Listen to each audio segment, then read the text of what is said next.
చేస్తున్నాం. ఇటీవల IT minister అమెరికాకి వెళ్ళడం, ఓసారి మనం ప్రయత్నాలు చేస్తే ఇమ్మీడియట్గా ఫలితాలు రావు. చాలామంది ఫలితం వస్తేనే నేను మాట్లాడతాను అనే పరిస్థితిలో ఉంటాం. అది విశ్వసనీయత కాదు. ఎప్పుడు కూడా విశ్వసనీయత రావాలంటే నెట్వర్కింగ్, ఫ్యూచర్ని విజువలైజ్ చేయడం, దాని ప్రకారం పనిచేస్తూ ఉంటే వస్తుంది. అందుకే మొన్నే ఐటీ మినిస్టర్ గారు అమెరికాకు పోయినప్పుడు అందరినీ కలిసి అదే మరిగా గూగుల్ క్యాంపస్ కూడా వెళ్ళి వాళ్ళని రిక్వెస్ట్ చేశారు. దాని ఫలితం ఈరోజు గూగుల్ కంపెనీ విశాఖపట్నానికి రావడానికి మీకంటే ముందే ఒక ఎంఓయూ చేసి ఇక్కడికి వచ్చాం. దానికే లేట్ అయింది. ఒక హాఫ్ అన్ అవర్లో మీటింగ్ అవుతుంది అనుకున్నాం, కానీ వాళ్ళని కూడా మనం ప్లీజ్ చేయాల్సిన అవసరం ఉంది. ఎవరైనా వచ్చినప్పుడు మీకు కూడా బ్యూరోక్రసీ కూడా ఇది ఒక లెసన్, అందరికీ బ్యూరోక్రసీ కాకుండా మినిస్టర్స్కి కూడా. మనం కానీ ఒక పాజిటివ్ నెట్వర్కింగ్ కానీ పాజిటివ్గా కన్విన్స్ చేయగలిగితే ఆటోమేటిక్గా పాజిటివ్ యాక్షన్స్ వస్తాయి. మనం వచ్చారు, ఈరోజు వచ్చారు. ఈరోజు నేను ఎప్పుడు మాట్లాడుతున్నాను, ఒకప్పుడు ఐటీ మాట్లాడాను, ఆ తర్వాత ఆర్టిఫిషియల్ ఇంటెలిజెన్స్ మాట్లాడుతున్నాం, ఇప్పుడు డీప్ టెక్ గురించి మాట్లాడుతున్నాం. అంటే వేరియస్ మార్పులు చేర్పులు వస్తున్నాయి భవిష్యత్తులో. వారు ఈరోజు వచ్చినప్పుడు అగ్రిమెంట్ చేసుకునేది ఒక ఎంఓయూ చేశాం. We're looking at a big opportunity in AI. Signed an MOU with Google. This will help in huge development in Visakhapatnam.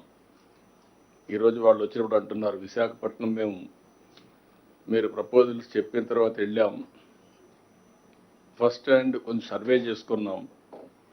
మా లెక్క ప్రకారం one of the best city, we're totally impressed అనే పరిస్థితికి వచ్చారు.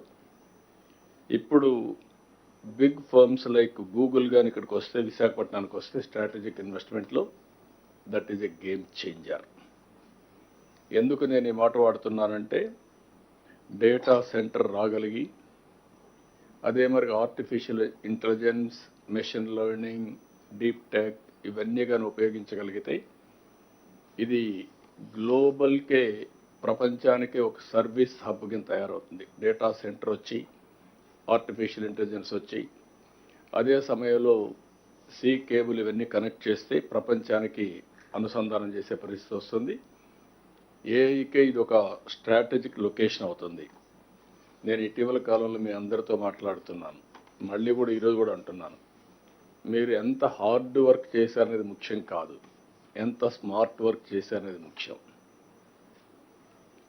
మనకు అవుట్కమ్స్ రావాలి. మనం కష్టపడి పనిచేస్తున్న ఫలితాలు లేకపోతే దానివల్ల ఏది రాదు. అందుకే నేను కూడా రాష్ట్రాన్ని ఒక నాలెడ్జ్ సొసైటీగా తయారు చేయాలని. Knowledge economy is different, knowledge society is different. రేపు రాబోయే రోజుల్లో ప్రజలు కూడా హార్డ్ వర్క్ చేయడం కాకుండా స్మార్ట్ వర్క్ చేసే పరిస్థితి రావాలనుకుంటున్నాం. దానికి కావాల్సిన నాలెడ్జ్ సొసైటీగా తయారు చేయడం. ఇది వచ్చిన తర్వాత మళ్ళీ మీ అందరికీ ఎందుకు చెప్తున్నారంటే, మొన్నే ఆర్టీజీఎస్తో గూగుల్ ఒక ఒప్పందం చేశారు.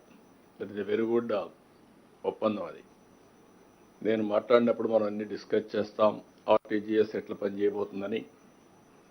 దీంతో గూగుల్లో ఏవైతే ఇన్నోవేటివ్ ఐడియాస్ కానీ ఇప్పటి వరకు గవర్నెన్స్లో ఏవైతే ఉపయోగపడగలుగుతాయో అవన్నీ కూడా మనం ఉపయోగించుకునే పరిస్థితి వస్తుంది.